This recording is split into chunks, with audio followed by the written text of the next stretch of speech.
نحمده ونصلي على رسوله الکریم اما بعد۔ خواب کے اندر کوئی آدمی ریت کو دیکھتا ہے یا خواب کے اندر اپنے آپ کو ریت میں لت پت دیکھتا ہے، اور اگر یا خواب کے اندر ریت کو کھاتا ہے، ان تمام باتوں کی تعبیریں آج اس ویڈیو میں بیان ہوں گی۔ جن دوستوں نے میرے چینل کو سبسکرائب نہیں کیا تو ان سے گزارش ہے کہ وہ چینل کو سبسکرائب کریں اور بیل آئیکن کے بٹن کو دبا دیں تاکہ ہماری ہر آنے والی ویڈیو سب سے پہلے آپ تک پہنچ سکے۔ تو چلیں ویڈیو سٹارٹ کرتے ہیں۔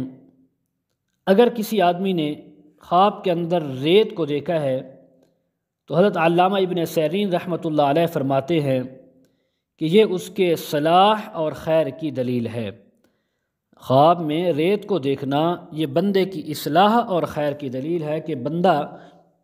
اگر اس سے پہلے گمراہ تھا یا ناحق پر تھا اور نقصان میں تھا تو اب اس کی اصلاح ہوگی اور اس کو خیر پہنچے گی۔ اور اگر کوئی آدمی دیکھتا ہے کہ وہ خود ریت کے اندر ہے، ریت ہوا ہے،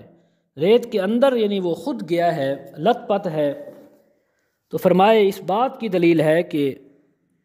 کہ رزق کمانے کے لیے، حلال رزق کمانے کے لیے مشغول ہوگا کسی کام کے اندر،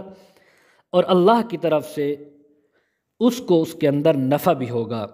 لیکن شرط یہ ہے کہ اگر وہ ریت کو زیادہ دیکھے، زیادہ ریت کے اندر مشغول ہوا ہے، زیادہ ریت کے اندر لت پت ہوا ہے تو اسی کے مطابق اس کو نفع ملے گا، اور اگر ریت کم ہے، تھوڑی مقدار کے اندر ہے، تو اس کا مطلب یہ ہے کہ ریت کی کمی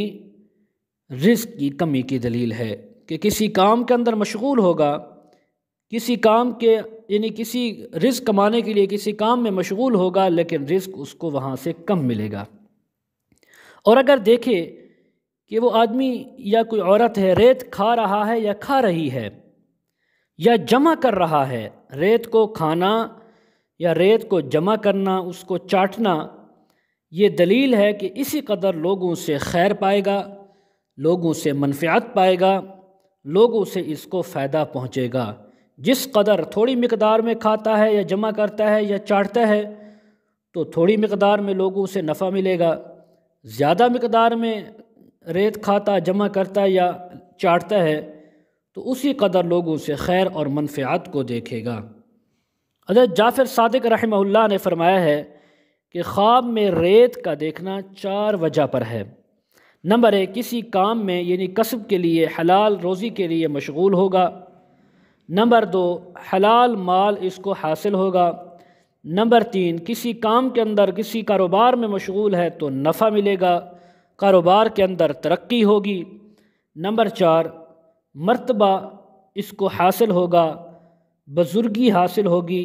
لیکن محنت کرنے کے بعد، بغیر کسب اور محنت کے اس کو مرتبہ حاصل نہیں ہوگا، بلکہ محنت، مشقت، تکلیف کے بعد اللہ تبارک و تعالی اس کو بڑا مرتبہ اور مقام عنایت فرمائیں گے۔ وآخر دعوانا ان الحمد للہ رب العالمین۔